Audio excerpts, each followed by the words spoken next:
Olá, bem-vindos ao podcast da EduERJ. No episódio de hoje recebemos Ana Fedrich, professora de literatura brasileira na Universidade Federal Fluminense e autora do livro Teorias da Autoficção, publicado pela editora da UERJ. Seja bem-vinda, professora Ana. Oi, Bia. Estou muito feliz de estar aqui hoje com vocês, falando um pouquinho sobre esse livro, Teorias da Autoficção. Obrigada pelo convite. Imagina. E para começar, queria te perguntar como você definiria autoficção para quem ainda não conhece esse termo. Bom, para quem ainda não conhece o termo, a autoficção é um conceito, um neologismo criado para preencher uma lacuna dentro dos estudos literários, dentro da teoria da literatura. Então, o que é autoficção, a grosso modo? É um romance em primeira pessoa, em que existe uma identidade onomástica. Então, o protagonista e o autor têm o mesmo nome. O nome do autor que está na capa do livro é o nome da personagem principal desse romance. Então, é um livro que é para ser lido como romance, e por isso ele estabelece um pacto de leitura, que é o pacto ambíguo. O que é isso, né? Existe um jogo dentro da autoficção que você nunca sabe ao certo dizer se é ou não é o autor, se aqueles eventos que estão sendo narrados ali são ou não são verdadeiros, qual é o limite da realidade e da ficção. Então essa ambiguidade, ela se instaura e ela vai até o final. Daí a gente dizer que a indecidibilidade, você nunca se decidir, né, é um elemento fundamental da autoficção. A autoficção tem uma série de características, né, necessárias, né, e acho que aos poucos a gente vai conversar um pouquinho sobre isso, né, não é um assunto assim tão simples, né, ele é complexo. E começar já com essa pergunta, né, o que é autoficção, assim, né, depois de tantos anos de estudo, assim, é difícil você definir em breves linhas, mas a priori seria isso. Então, esse romance em primeira pessoa, em que o autor, ele se performatiza ali em protagonista, trata de um fragmento da vida desse autor, depois a gente pode elaborar um pouquinho mais isso, e tem essa identidade onomástica, sempre com esse pacto de leitura ambíguo. Entendi. Mas assim, a pessoa quando ela começa a ler um livro de autoficção, ela entende que aquilo ali é uma autoficção, ou ela pode perceber primeiramente como só uma ficção e depois que ela terminar, talvez pesquisar sobre o autor e a vida dele, entender que aquilo ali era uma autoficção? Sim, essa é uma ótima pergunta e, assim, não há um consenso sobre o que seria a resposta ideal para isso, né? Mas, assim, o que eu defendo no livro, né, e lendo todas essas teorias da autoficção, principalmente o criador, né, desse conceito, desse termo, né, esses indícios, eles têm que estar presentes dentro da obra e não fora da obra, né? Então, por exemplo, quando você tem um romance autobiográfico, o Ateneu, né, do Raul Pompeia, nós temos ali um personagem que é o Sérgio, que vai estudar no Ateneu. Então, é um romance autobiográfico porque depois, você conhecendo um pouco da vida do Raul Pompeia, você consegue identificar ali uma semelhança entre o Raul Pompeia e essa protagonista que é o Sérgio. Isso é um romance autobiográfico, porque não existe a indecidibilidade. Em algum momento você confirma, né, que aquela história é autobiográfica. Na autoficção, não. Na autoficção existe um jogo que a princípio é deliberado, mas hoje a gente já cogita que não seja tão deliberado assim, porque existe o inconsciente e tudo mais, né? Em criar, assim, essa confusão, em esborrar essas fronteiras, entre realidade e ficção, o autor e o que não é o autor, o que de fato aconteceu e o que não aconteceu, né? Mas sempre, assim, numa perspectiva, numa escrita literária, estética, né? Eu acho que isso, aí sim, é consenso, né, em todos que pesquisam a autoficção, que é um romance. Existe ali uma estética, né, um trabalho com a linguagem, né, que faz dessa obra ser literária, né? Então, assim, resumindo, teria que ter esses indícios no romance, dentro do livro, né? E aí, primeiro seria o nome do autor, que é o mesmo, mas hoje a gente já sabe que existem variações, às vezes é um apelido que o autor usa, ou só a inicial do nome, né? Ou às vezes também por estar em primeira pessoa, nem sempre você precisa se autodenominar, né? Então você é capaz de ler um romance inteiro e não saber o nome da protagonista, porque ele está falando um eu, né? Mas aí você tem outros indícios de que aquela protagonista é o autor. Por exemplo, a referência livresca pode ter dentro do romance, isso acontece no Filho Eterno, do Cristóvão Tesa, né? Esse protagonista falando de livros anteriores publicados e dando o título desses livros, né? Então, você conhece o autor, sabe que ele publicou aquele livro, então essa referência já vai levando você para essa chave de leitura autoficcional, né? Para esse pacto da ambiguidade também, porque no fim, assim, você fica assim nessa zona de inconforto, né? Não tem um conforto, né? Você não define realmente o que é a verdade, o que não é ali, né? E acho que esse é o maior barato, assim, da autoficção, é esse leitor contemporâneo se permitir também a ficar nessa zona de incerteza, né? Permitir esse pacto ambíguo, contraditório. E como você começou a pesquisar autoficção? O que despertou o seu interesse nessa área? Eu comecei a pesquisar autoficção já faz algumas décadas. Por quê? Porque a minha vida acadêmica toda eu participei de um projeto de pesquisa que era sobre escritas do eu, escritas de si, né? Tem uma disputa também hoje para saber o que é melhor falar, escritas do eu ou de si, né? Então eu estudei romance de introspecção, literatura intimista, né? Diários, cartas, testemunho, confissões, né? Todo esse leque de gêneros ou subgêneros, né? Que ficam sob esse guarda-chuva que é escritas de si. Então, desde 2007, né? Pesquisando assim a introspecção num grupo de pesquisa com a minha orientadora da vida inteira, Ana Maria Lisboa de Mello, isso lá em Porto Alegre, ainda na URGS, a Federal do Rio Grande do Sul, né, depois na PUC, também do Rio Grande do Sul. E quando eu estava para entrar no doutorado, né, isso foi em 2009, eu tive que escrever um projeto de doutorado e o termo autoficção estava começando a chegar no Brasil, assim, com pouquíssimas coisas em língua portuguesa, o debate é predominantemente em língua francesa, né? E aí eu senti que esse era um caminho, né? Continuar minha trajetória nessa pesquisa da literatura do eu, né? Pensando a autoficção, como é que a autoficção estava sendo recebida, né? Aqui no Brasil, né? E quem seriam os nossos escritores autoficcionais, né? Mas não só isso, também como eu fiz um doutorado em teoria da literatura, né? E daí o meu livro ser Teorias da Autoficção, eu fiz toda uma busca desse debate teórico, que é um debate complexo, extenso, por vezes chato, né? Mas necessário, né? Para entender, enfim, o que é autoficção, qual é a especificidade da autoficção, por que criar um novo termo, né, para falar de uma literatura que já existia, né? Então, por isso que eu digo que a autoficção também veio preencher lacunas na teoria da literatura. E a gente consegue situar historicamente a autoficção, o momento que ela surgiu, se ela tem relação, por exemplo, com alguns estudiosos que falam que a Segunda Guerra, ela traz, após a Segunda Guerra Mundial, ela traz novos estilos de literatura, né, novos gêneros literários. E a autoficção, ela se encaixa nesses parâmetros que as pessoas costumam associar? Sim, então a gente tem como pontuar, né, o termo, ele surgiu pela primeira vez em 1977, na capa do livro do Serge Dubrovsky, que é o criador da autoficção, é o pai da autoficção, né, é um francês, professor teórico, já faleceu faz poucos anos, né, depois eu vou contar um pouquinho essa história. Então, na capa do romance dele, intitulado Fils, que em francês pode ser tanto filho como fios, e eu tendo a crer que, claro, tem essa ambiguidade proposital, né? Mas fios, porque ele fala muito nesses fios de linguagem, esse trabalho com a linguagem que a autoficção e a literatura, né, de um modo geral, faz, né? Então, a data de nascimento da autoficção é 1977, na capa desse romance Fils, do Serge Dubrovsky. Depois ele vai dizer que em escritas anteriores que ele tinha, né, e que foram arquivadas, documentadas, né, um compêndio assim de textos que ele chama O Monstro, né? Que ali já teria aparecido o termo autoficção, mas que ele não tinha se dado conta também, né? Mostrando o inconsciente, porque ele vai muito para essa parte da psicanálise, né? Então, em 2027, nós temos a efeméride, então, dos 50 anos da autoficção. E aí eu estou envolvida em uma série de projetos, tanto de publicação como de eventos, né?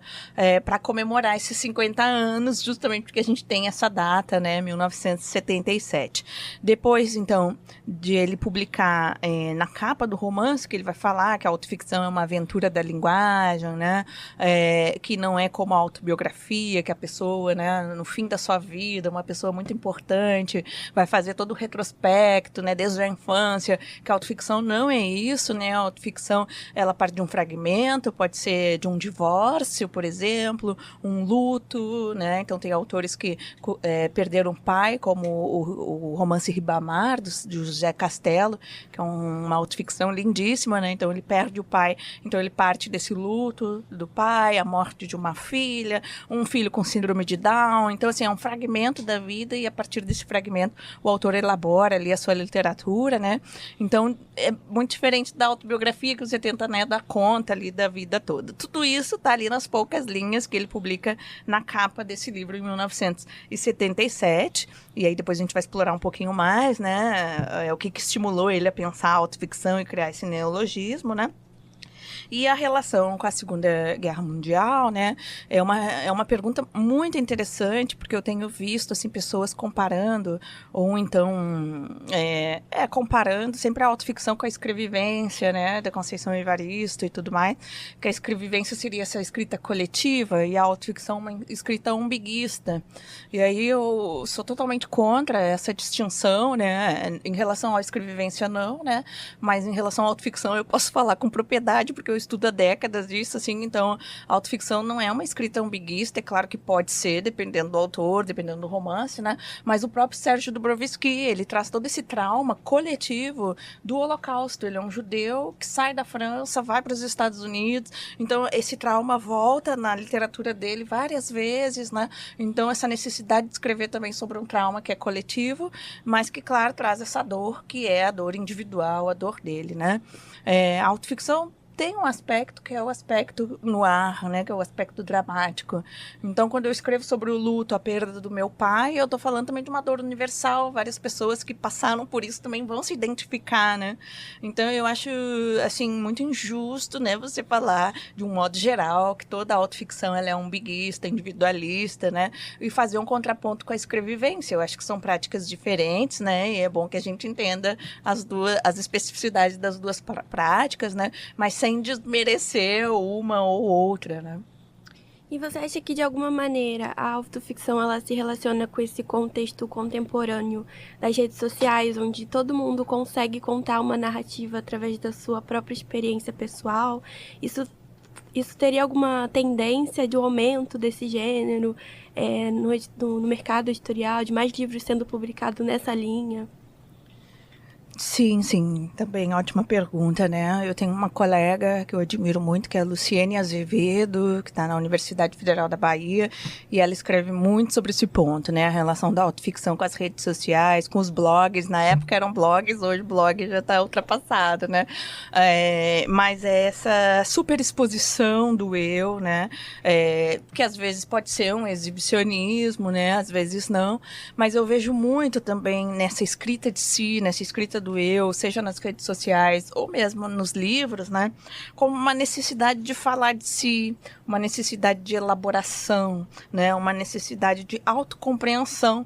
Então, o Dubrovsky falava que a autoficção é a prática da cura, né, é claro que você não se cura, né, escrevi o romance sobre o luto, realizei meu luto, não é isso, isso também é uma leitura muito rasa, né, do que é a literatura, né, mas quanto mais eu escrevo, quanto mais eu falo, né,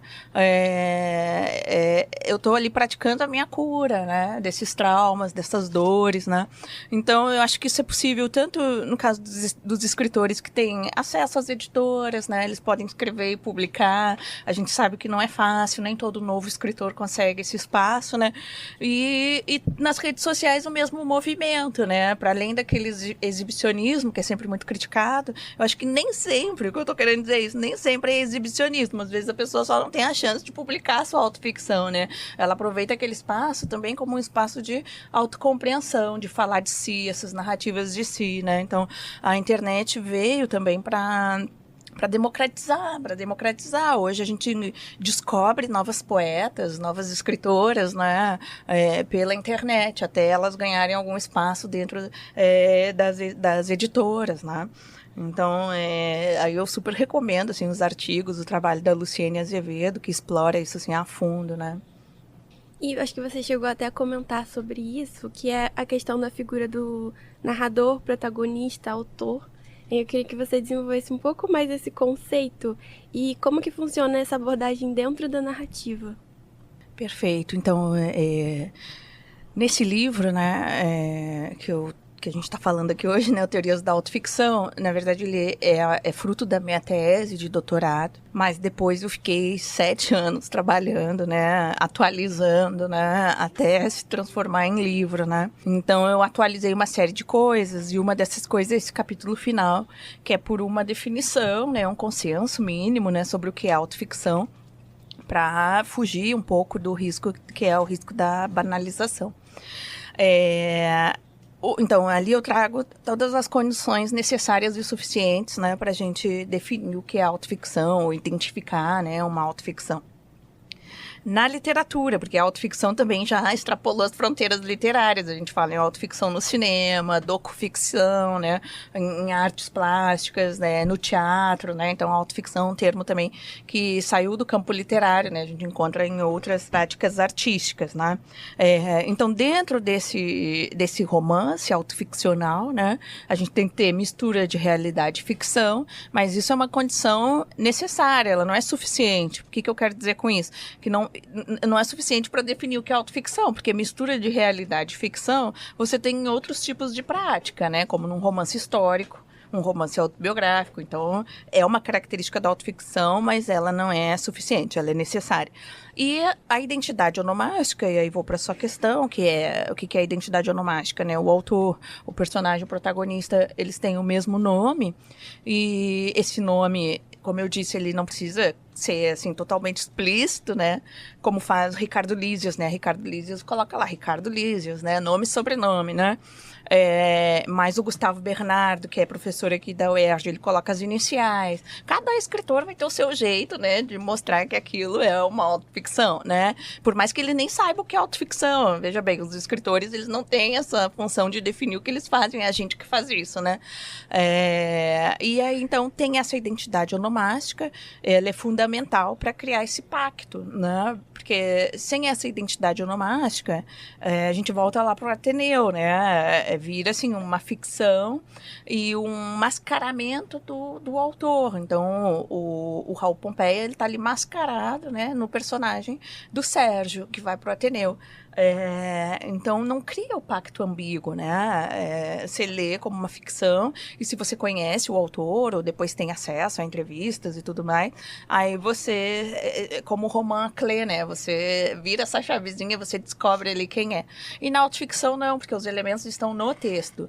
E nos paratextos também, porque todo livro tem lá sua orelha, tem o seu prefácio, a dedicatória, às vezes o jogo, o escritor, ele instaura o jogo, como fez Bernardo Kucinski em K, Relato de uma Busca, na dedicatória. Então, na dedicatória, eles já falam, tudo que está aqui aconteceu, mas é ficção. Eles botam algo, assim, contraditório na dedicatória ou na epígrafe, né? Nesse caso é a epígrafe, né? Para nos provocar, para nos colocar dentro desse jogo autoficcional, né? Então, essa identidade onomástica, autor, né, protagonista e personagem, ela é um dos elementos, né, que caracterizam a autoficção, mas tem uma série de outros, né? E alguns críticos levantam a questão de uma banalização da autoficção. Ela considera uma estratégia para evitar as tramas mais elaboradas. Como que você enxerga esse debate? Ótima pergunta, porque, assim, a gente já está discutindo autoficção, né? No meu caso, assim, há décadas, né? E sempre surge essa questão da banalização, né? E esse era um dos argumentos no meu projeto de doutorado, até para que eu pudesse passar, né? ali defender, porque que era importante eu ficar 4 anos da minha vida estudando isso, era justamente, né, ir contra essa banalização do uso do termo. Então, isso é uma coisa, né? A banalização do uso do termo, porque autoficção é um termo muito gostoso, chegou para ficar, tá aí há anos, né? Outras pessoas tentaram emplacar outros termos, mas não deu certo, né? Autonarração, a própria Annie Ernaux, né, fala em autossociobiografia, né? Cada um vai trazendo um termo, assim, mostrando novas especificidades e tudo mais, mas acontece que aí o Sérgio Dubrovsky morreu afirmando isso, e ele tem uma certa razão, que o termo que ele criou veio para ficar e ultrapassou as fronteiras linguísticas nacionais, porque ele fala, tem autoficção até no Teherã, e ele tem toda a razão, onde você vai as pessoas estão falando de autoficção, e passou as fronteiras literárias, porque tem autoficção, como eu disse, no teatro, no cinema, em outras artes, né? As pessoas usam o termo, né, autoficção em diversas artes, né? Então, o que acontece? Logo que esse termo surge, e como eu disse, ele é muito gostoso, dá vontade de usar, ele parece autoexplicativo, né? Então é ficção, então é quando tem uma ficção sobre si e tal, mas ele não é tão autoexplicativo assim quando você entra na complexidade do debate, desde quando ele foi criado, quando ele foi apropriado por outros teóricos, né? Quando teve ali uma disputa, né, sobre qual seria o melhor conceito para esse termo, né? E qual a necessidade de ter um neologismo, qual é essa lacuna que ele preenche, porque algumas pessoas acharam que ele não preenchia lacuna nenhuma, né? Era só um modismo, autoficção é um modismo, né? Então, aconteceu que muitas pessoas usaram o termo autoficção para falar de todas as escritas autobiográficas e ficcionalizadas, né? Sem mostrar, sem ter um cuidado ali com essa especificidade, né? Então, você fala que o Ateneu é autoficção, você fala que tudo é autoficção. Só que no momento que tudo é autoficção, nada é autoficção, né? Então, não tem sentido você ter esse termo, né? Não tem sentido toda essa discussão teórica dentro desse campo, que é muito limitado, é uma bolha mesmo, a teoria da literatura, né? Então era contra essa banalização, né, que esses teóricos e eu também estávamos ali tentando lutar contra, né? Agora, o outro assunto é achar que a autoficção não é uma trama elaborada, que foi bem o que você colocou aqui, né? Que a autoficção, por não ser uma ficcionalização pura, como se pudesse existir, né? Eu rio, assim, porque a gente que estuda a teoria da literatura sabe que não existe ficção pura, né? Isso, assim, é uma ilusão, né? Mas, então, como se pudesse existir uma ficção pura, né? A autoficção, ela não é tão criativa, né? Então, assim, já que eu não tenho, eu como escritora, não é o meu caso que eu não sou escritora, eu tô supondo, já como eu não tenho criatividade suficiente para inventar uma história, uma trama e tudo mais, eu escrevo sobre o que aconteceu comigo, como se isso fosse menor, né? Como se isso fosse inferior, por você não ter essa criatividade, né? O que acontece aí? E isso acontece, você vê até hoje, né? As pessoas falando isso, né? Isso é a reprodução de um preconceito que existe há muito tempo, né? Que é o preconceito contra as escritas de si, as escritas do eu, né? Esses romances de introspecção, intimistas que eu estava te falando, essas narrativas, né? Essas práticas diarísticas, ou cartas, ou testemunhos, né? Então, essas escritas autobiográficas, autobiografia e seus gêneros vizinhos, sempre sofreram preconceito. E aí a gente tem um grande teórico da autobiografia, que é o Philippe Lejeune. O Philippe Lejeune é o pai do pacto autobiográfico, e é a ele quem o Dubrovsky vai responder. Essa é uma disputa ali entre os dois, né? E daí surge o termo autoficção. O Philippe Lejeune falava, né? Ele ainda está vivo, né? Na França, que ele dedicou a vida inteira dele, ele é um senhorzinho, né, para alçar autobiografias e as escritas autobiográficas ao patamar de arte, justamente mostrando esse preconceito, né, como se essa escrita não fosse arte, né, não tivesse o que ele chama do tapete vermelho do romance, né, ele vai dizer que a autobiografia é a gata borralheira, né, e eu acho que em larga medida ele conseguiu fazer isso, né, hoje dentro da academia tem bem menos preconceito, né, mas a gente ainda vê, assim, alguns respingos, né, alguns resquícios, né, de pessoas mais conservadoras, talvez, né, e que aí não vem veem tanto valor nessa escrita autobiográfica. Bom, a autoficção, ela também tem uma pretensão literária, né? Porque ela é um livro que é para ser lido como romance, mesmo sendo autobiográfico, autoficcional, né? Então é interessante pensar, né, que também o termo já vem tentando lutar contra esse preconceito, né? Não somos autobiografia, né? Somos romance autoficcional, somos literatura, porque também uma das características da autoficção é essa questão estética, literária, o trabalho com a linguagem, né? Não que a autobiografia não tenha, algumas podem ter, outras não, depende muito de quem escreve, né? Assim como os diários e as cartas, né? Você lê a carta que o Drummond escreve, aquilo lá é poesia pura, né? Quem é que vai dizer que não é literatura, né? Então depende muito de quem escreve também, como é que você usa esse gênero, né? Então, resumindo como eu enxergo, eu acho que é um grande preconceito contra as escritas de si, e aí contra a autoficção, e esse preconceito como se esse autor que fala de si porque ele não consegue imaginar ou criar nada diferente. E não é por aí, né? A gente sempre diz assim que todo mundo tem uma boa história para contar, né? A gente diz, minha vida daria um romance, né? O problema é como escrever esse romance. Se eu escrever, ninguém vai se interessar. Eu vou escrever muito mal, né? Então, a autoficção, tudo bem, minha vida dá um romance, mas eu preciso ter talento para transformar isso em romance, né? E além da autoficção, você tem um trabalho de resgate literário com escritoras de outro século, né? Como a Narcisa Malha, a Júlia Lopes de Almeida, a Albertina Berta. Você pode falar um pouco desse trabalho? Posso falar sim, um prazer falar dessas escritoras, né? São escritoras ali da virada do século XIX para o XX. Eu faço parte aqui de um grupo de pesquisa aqui da UERJ, coordenado pela Carmen Negreiros, que é o LABELLE, o Laboratório de Estudos da Belle Époque, né? De Cultura e Literatura da Belle Époque.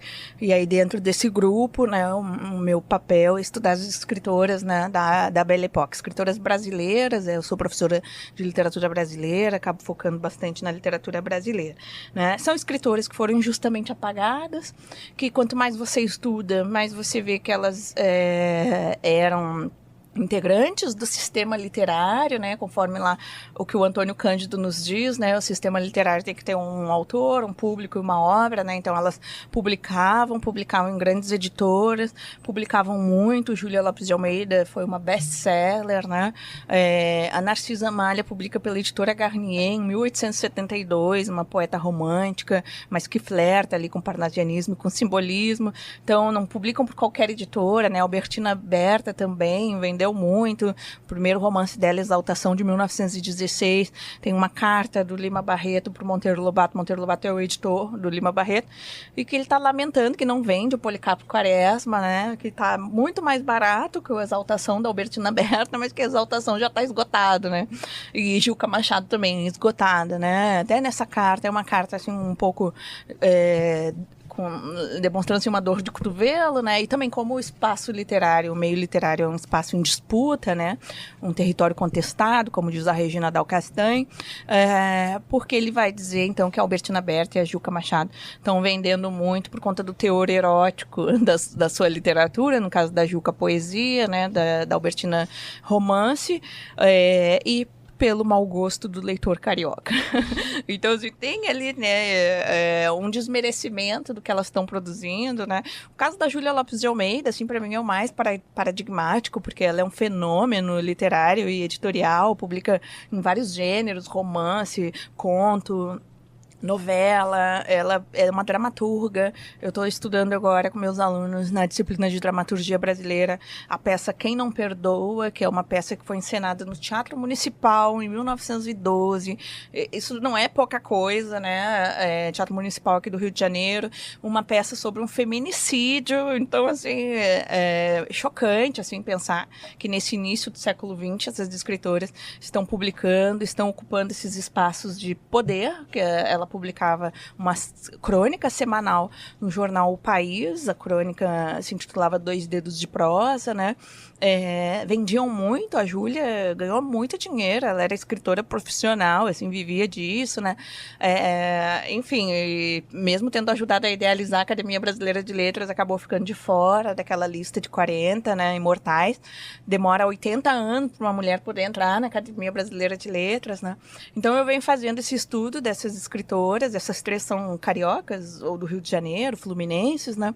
Mas outras também, tentando reeditar a obra delas sempre que possível, né? Agora, como elas entraram para a lista, a Narcisa e a Júlia entraram para a lista da FUVEST, o vestibular da USP, como leitura obrigatória, então 2026, 7, 2028, todo mundo terá que ler Nebulosas, que há 15 anos ninguém queria publicar, sofri um monte para publicar esse livro, sofri com hostilidade, com tudo que você pode imaginar, né? Querendo publicar uma poeta que não ia vender, que ninguém ia querer ler.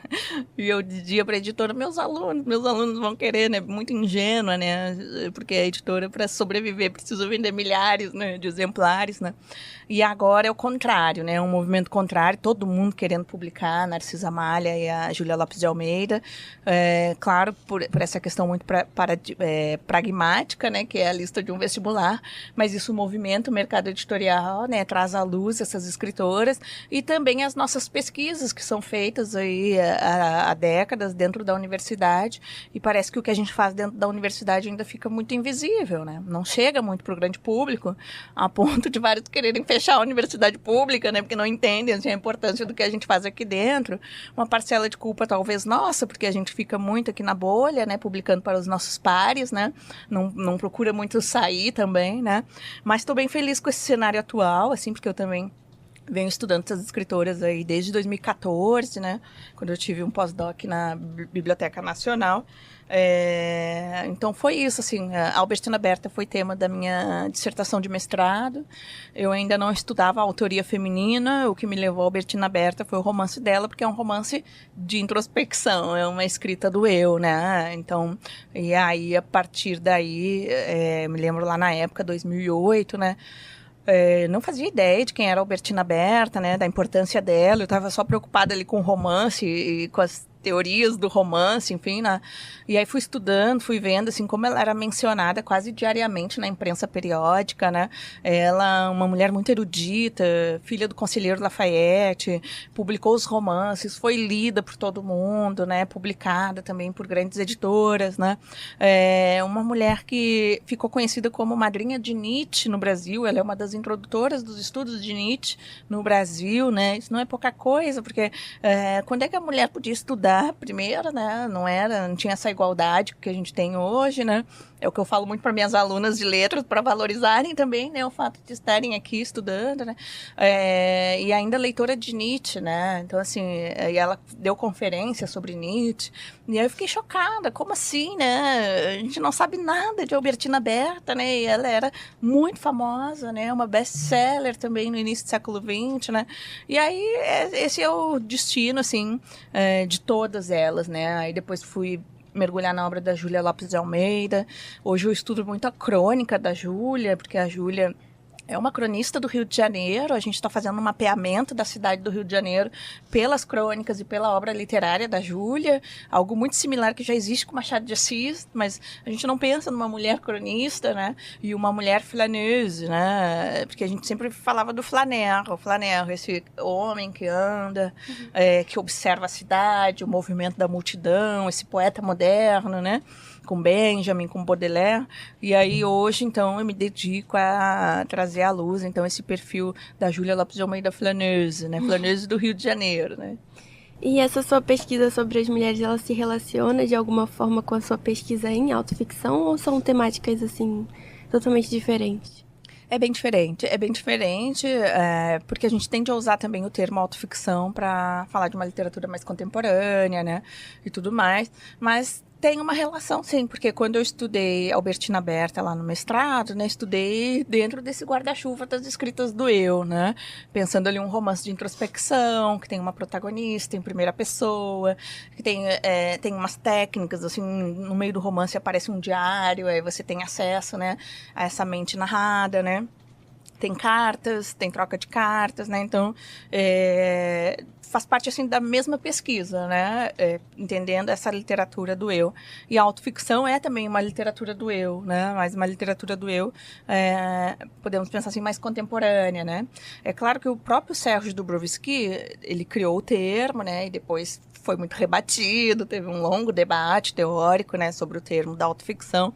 Ele mesmo depois vai afirmar que ele é o criador do termo e do conceito, mas não da prática literária. Então ele vai falar de autoras como a Colette, por exemplo, que lá na França talvez seja a primeira a ter escrito uma autoficção e que é muito anterior à criação desse termo, que já é no século XX, 1977, né? Então é claro que você pode pensar autoficção para falar de autores anteriores ao termo, né? Mas hoje a gente tende, assim, a usar mais o termo para pensar essa prática contemporânea, que é uma prática mais fragmentária, né? Que tem ali uma ousadia linguística, né? Um trabalho com a linguagem e tudo mais. Então, resumindo, tem a ver, porque estamos nesse mesmo guarda-chuva das escritas do eu, né? Mas eu não considero que elas façam autoficção, por exemplo, né? Mas acho que elas têm ali uma escrita que dialoga nessa chave, né, das escritas de si. E, professora Ana, o que você espera que o seu livro, Teorias da Autoficção, leve para os pesquisadores que têm interesse nessa área? É sempre difícil, né, falar do nosso próprio livro, assim, mas, assim, também, assim, é uma pesquisa já de longa data, né, então, acho que quando eu terminei o doutorado, em 2014, eu queria muito era esclarecer esse debate tão complexo, né, e traduzir esse debate para a língua portuguesa, porque ele era predominantemente em francês, né.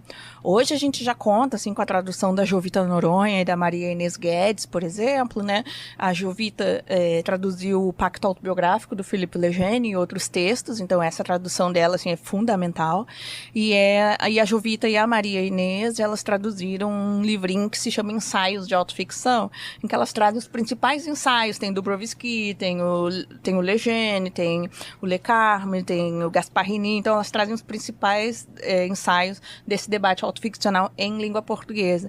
Mas quando eu estava lá no doutorado ainda não tinha, né? Não tinha quase nada em língua portuguesa, né? E lá em Porto Alegre, então, menos ainda, porque aqui no Rio a gente tem a professora Eurídice Figueiredo, minha colega lá da UF, da Federal Fluminense, que é uma pioneira nos estudos de autoficção, né? Ela trouxe em 1997 para a UF a Regine Robin, e ali foi a primeira vez que muitas pessoas ouviram falar de autoficção, né? Então eu devo muito, assim, a Eurídice. Depois eu fiz um pós-doutorado com ela na UF, e foi durante esse pós-doutorado que aí eu retrabalhei a minha tese, né? Porque a tese, depois de um tempo, você vai lendo, você vai vendo ainda que é uma escrita, né? Que merece, assim, um olhar mais maduro, uma revisitação, né? Então esse trabalho com a Eurídice foi fundamental, foi uma interlocutora ali fundamental para eu pensar a autoficção. Então, com o meu livro, né? Eu pretendo, assim, trazer esse debate para quem se interessar por autoficção, né? Quer saber qual é a origem do termo, como, né, como é que ele foi pensado, né? O que é autoficção, como é que era a autoficção lá na França, como é que a gente importou esse termo para o português, né? E o que a gente está chamando de autoficção aqui. Pensei muito, assim, em estudantes, né, de graduação em letras, claro, né, pós-graduação em letras, mas, enfim, né, acho que outras pessoas de outras áreas podem se interessar. No lançamento que eu fiz tinha uma menina da história, né, então, assim, acho que a autoficção, né, o Sérgio Dubrovsky entendeu bem, assim, que ultrapassou as fronteiras geográficas e linguísticas, né, então pretendo com o livro, assim, de forma bem didática, assim, eu quis ser muito didática mesmo, assim, trazer toda essa complexidade do debate, os principais teóricos na França, em língua francesa, o que eles diziam, né, o que cada um rebatia ali, né, qual era o diálogo que eles tinham, né, qual era a crítica que eles tinham em relação ao Sérgio Dubrovsky, porque o Sérgio Dubrovsky, ele também nos confundiu muito, né, ele escreveu muito sobre autoficção depois, e boa parte da contradição vem dele, assim, né, então eu vou mostrando tudo isso no livro. No livro tive uma preocupação, assim, imensa em mostrar quem são os precursores do estudo de autoficção no Brasil. Quem são os meus pares, né? Quem são os meus precursores? Quem veio antes de mim? Porque essa é uma prática que, infelizmente, a gente tem perdido dentro da academia, que as pessoas vêm falando como se ninguém tivesse falado antes sobre qualquer assunto, né? Então, eu tive uma preocupação, assim, em mostrar quem é que já estava falando sobre isso, né? Quem eram os pioneiros. E todas essas pessoas, é claro que tem muitas outras, né? Mas todas as que eu trouxe aqui, elas foram também extremamente generosas comigo ali, ainda doutoranda, né? E fiz entrevistas, aceitaram fazer entrevistas, né? Então, no livro eu também trago, assim, essas entrevistas que eu faço com os críticos da autoficção. Tem o Silviano Santiago. O Silviano Santiago é um pioneiro da autoficção no Brasil, como escritor, né?